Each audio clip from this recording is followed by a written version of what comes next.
चीज़ का डॉक्टर हूँ। ये जो MBBS का चक्कर हो गया, FCPS हो गया, MCPS हो गया, ये बड़ी दूर की बातें हैं। समझ नहीं यार, डिग्री की ज़रूरत नहीं है पाकिस्तान में डॉक्टर बनने के लिए। मुझे लोग दिल से डॉक्टर कहते हैं। तो नर्सें भी तो हॉस्पिटल में ही होती हैं ना, हमें सर्व करने के लिए। तो वैसे ही मैंने प्रैक्टिस की है।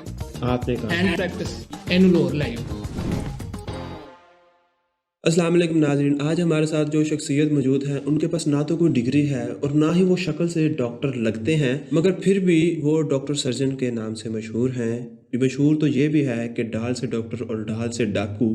तो आइए उनसे बात करते हैं। अपॉइंटमेंट ली आपने मुझसे बात करने की? नहीं तो अपॉइंटमेंट भी होती है आपसे मिलने के लिए? आपको नहीं पता, जब किसी डॉक्टर सर्जन से मिलना होता है तो पहले अपॉइंटमेंट लेनी पड़ती है। और आप दूसरी बात है, आपने फीस सबमिट करवाई है? फीस? आपको नहीं पता? सारी जिंदगी हकीमों से इलाज करवाते रहो आप लोग। अच्छा तो चले ये बताएं कि आप किस चीज़ के डॉक्टर हैं, कौन कौन सी डिग्रियां हैं आपके पास? मैं हर चीज़ का डॉक्टर हूँ। मतलब हर चीज़ के डॉक्टर? आपने जिस चीज़ का इलाज करवाना है मैं कर देता हूँ। आपने पढ़ा किस चीज़ के बारे में? स्पेशलाइजेशन आपकी किस में है? मैंने डॉक्टर्स की हर फील्ड में की हुई है स्पेशलाइजेशन। मतलब कि कैसे? आपने हर एक में तो कह ही नहीं सकते स्पेशलाइजेशन। देखिए मेरी बात सुने, ये जो MBBS का चक्कर हो गया, FCPS हो गया, MCPS हो गया, ये बड़ी दूर की बातें हैं। जहाँ पे हम रहते हैं या आप लोग रहते हैं, यहाँ पे इन चीज़ों की कोई ज़रूरत नहीं है। यानी कि आप डॉक्टर हैं, जैसे कि कहते हैं कि फड़दड़ के डॉक्टर बने हैं। नहीं नहीं, पूरी मेहनत से बनाऊँ मैं डॉक्टर। डिग्री आपने हासिल की कोई नहीं है, मेहनत कैसे डिग्री समझ नहीं यार, डिग्री की जरूरत नहीं है पाकिस्तान में डॉक्टर बनने के लिए। Then- आपको पता है हमारे गांव में ना एक डॉक्टर था, लोग उसे डॉक्टर बोलते थे। पता उसने क्या किया हुआ था? क्या क्या हुआ था? उसने डिस्पेंसर के साथ सिर्फ प्रैक्टिस की थी प्रैक्टिस भी की? और 5वीं फेल था वो। प्रैक्टिस की थी उसने, फिर तो कुछ सीखा होगा ना? हाँ तो वैसे ही मैंने प्रैक्टिस की है, आपने कहा हैंड प्रैक्टिस। कैसे? मतलब हाथों से प्रैक्टिस की है मैंने, मतलब बड़े बड़े डॉक्टर्स के साथ अपने हाथों से मैंने सर्जरी वगैरह सब किया हुआ है। सर्जरी वगैरह आपने की है? किस हॉस्पिटल में काम किया आज तक आपने? आपको नहीं पता, पाकिस्तान में जगह जगह हॉस्पिटल बने हुए हैं एक कमरे वाले। एक कमरे वाले? वाकई नहीं पता? असल में आपका कसूर नहीं, आप ज़्यादातर हकीमों के पास जाते हैं ना, उनके ज़रा पीछे भी जगह होती है। वो जरा जो ऐसे जाते हैं और पर्दा आगे कर देते हैं और टीका लगा देते हैं, आप वो वाले डॉक्टर हैं? बिल्कुल बिल्कुल, आप सही पहुंचे। हाँ वही। अच्छा तो फिर आपने कोई डिग्री डुग्री नहीं की, बस डॉक्टर बन गए हैं? देखे ना, मैं तो डॉक्टर बन गया हूँ, ऐसे डॉक्टर बन गया हूँ जैसे आपने अपना चैनल नहीं स्टार्ट किया पॉडकास्ट के लिए। नहीं सर, देखें इतनी मेहनत की है इसके लिए। तो मैंने भी तो मेहनत की है ना। आपके पास कौन सी डिग्री है या आपका चैनल वेरीफाइड है? तो बताएं मुझे। अच्छा डॉक्टर तो वैसे ही लोग लगा लेते हैं 2-4 दिन डिस्पेंसरी पर जाकर भी, आपका नाम तो डॉक्टर सर्जन है, तो ये कैसे पड़ गया? बड़ी लंबी कहानी है जी, मुझे मेरे बचपन में जाना पड़ेगा। चले फिर। चले रुक जाएं, आपको अपने किए पे शर्मिंदगी होगी। कोई मसला नहीं है। असल में ना डॉक्टर ना मुझे मेरी ग्रैंड माँ दादी कहती होती थी, इसलिए मेरा बचपन से नाम पड़ गया डॉक्टर। और जो सर्जन है ना, सर्जन जी, वो मैं आपको क्या बताऊँ।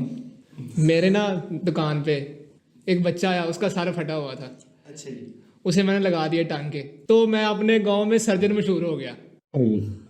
सच अ नाइस स्टोरी, बट ये तो कोई सर्जन अटैच होने का। देखें जी, बात सुने मेरी, जो डिग्री वगैरह होती है ना जी। वो इंस्टीट्यूट देता है यार। असल में डॉक्टर सर्जन वो होता है जो लोगों के दिलों का इलाज कर सके। मुझे लोग दिल से डॉक्टर कहते हैं। जब आप तक ऐसे डॉक्टर सर्जन बन गए हैं तो फिर तो आपने किसी हॉस्पिटल में भी काम किया होगा? जी जी, बहुत नर्सों के साथ किया। हॉस्पिटल का पूछा, नर्सों का नहीं पूछा? तो नर्सें भी तो हॉस्पिटल में ही होती हैं ना, हमें सर्व करने के लिए। आपको कि आवाम को सर्व? मतलब हमें वो चीज़ें पकड़ाती हैं और हम वो पेशेंट को उस हिसाब से ट्रीट करते हैं।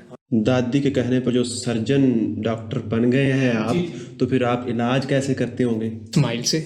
आपने नहीं देखा वो मुन्ना भैया MBBS में ऐसे ही करता था? अच्छा, वो गुंडा था और आप नहीं हैं? आपने सुना नहीं जो आपने फर्स्ट में बताया, डाल से डाकू डाल से डॉक्टर। डाकू रात को लूटता है और हम सुबह शाम लूटते हैं। सुबह शाम मतलब कि आपके बाहर भी कोई क्लिनिक है? जी, आप वहाँ पे आए, वहाँ की फीस ज़रा डबल होती है लेकिन चेकअप अच्छा हो जाता है वहाँ से। मतलब कि किस चीज़ का है चेकअप? मतलब आपको प्राइवेट रूम में लेके जाके फिर चेकअप नर्सेज चेक करवाएंगे? हाँ वो साइड पे होंगी, असल चेक मैं ही करूँगा। मैं ये पूछना चाह रहा था कि ये आपके पास कैसे कैसे लोग आते हैं चेकअप के लिए? हर तरह के लोग आते हैं, मेल्स भी आते हैं, फीमेल्स भी आती हैं, और उसके बाद आप जैसे लोग भी आते हैं। मेरे जैसे क्या मतलब? तो थर्ड जनरेशन, मतलब बच्चे टाइप के, जो बच्चे नहीं होते लेकिन बच्चे होते हैं। अच्छा तो आपके ये सारे शौक भी हैं। जी बिल्कुल है, इंसान हूँ, ऊपर से मर्द हूँ।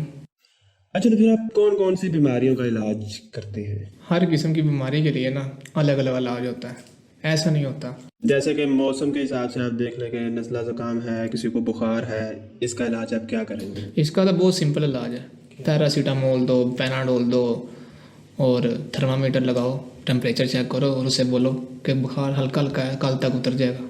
अगर किसी को कोई मेजर बीमारी है जैसा कि शुगर, तो उसका इलाज आप कैसे करते हैं? अल्लाह माफ़ी दे जी, बड़ी नामुराद बीमारी है ये वाली, किसी को नहीं होनी चाहिए। बिल्कुल। लेकिन अगर कोई पेशेंट हमारे पास आता है ना, तो हम फिर ना, आपको पता है भी जो शिफा अल्लाह ताला ने देनी होती है, तो यही अल्लाह शाफी अल्लाह माफ़ी का नाम लेके इंसुलिन का टीका ठोक देते हैं हम उसमें। भले शुगर कम हुई हो, आप फिर भी इंसुलिन अगर ज़्यादा हो, चेक वगैरह नहीं करनी? अल्लाह उत्ते डोरियाँ। अच्छा, अगर कोई बंदा आपसे दवाई वगैरह लेकर गया है, आप तो वैसे तुक्के से दवाई दे रहे हैं, अगर वो रिएक्शन वगैरह कर गई तो? सबसे पहले हम उसे उसके खाने का स्केड्यूल पूछते हैं हाँ। और फिर उसी में से कोई गलती निकाल के उसके माथे पे थोप देते हैं और कहते हैं भी हमारा कसूर नहीं है, आपने ये चीज़ नहीं खानी थी, चाहे वो हमने बताई हो या ना बताई हो। भले वो सेहत के लिए सही ही हो, मगर फिर भी आपने कहना है कि वो ही गलत है। देखिए, अब मैं खुद के सर पे तो नहीं ना ले सकता, ये तो वैसे प्रॉपर केस बन जाता है। बच्चों का पेट भी पालना, रोजी लगी हुई है, मैं केस कचहरी कहाँ पे भुगतूंगा? यार मगर आप उसका इलाज तो करें ना फिर। अच्छा, अगर वाह भाई फिर रोला पै जाए ना, गल हथ च ना रवे तो पिंड पुंड वाले इकट्ठे होंगे, पता चल जाए भी हुण पैनियां ने, फिर असी एक ना ਜਿਹੜਾ ਸਾਨੂੰ ਡਾਕਟਰੀਟ ਦੇ ਐਂਡ ਵਾਲੇ ਸਾਲ 'ਚ ਜੁਮਲਾ ਸਿਖਾਇਆ ਜਾਂਦਾ ਹੈ ਨਾ, ਅਸੀਂ ਫਿਰ ਉਹ ਬੋਲਦੇ ਹਾਂ कि ਇਹਨੂੰ ਲੋਰ ਲਾਇਓ। तो नाज़रीन, ये थे हमारे डॉक्टर सर्जन, जिसका आपको पता तो चल ही गया होगा कि कैसे बने हैं, और अल्लाह बचाए ऐसे डॉक्टरों से हमें भी और आपको भी। और आपको इस बात का पता होना चाहिए कि आपको एंड पर लाहौर ही जाना पड़ेगा और इनसे पहले ही आप लाहौर का एक चक्कर लगाएं। अल्लाह हाफिज़।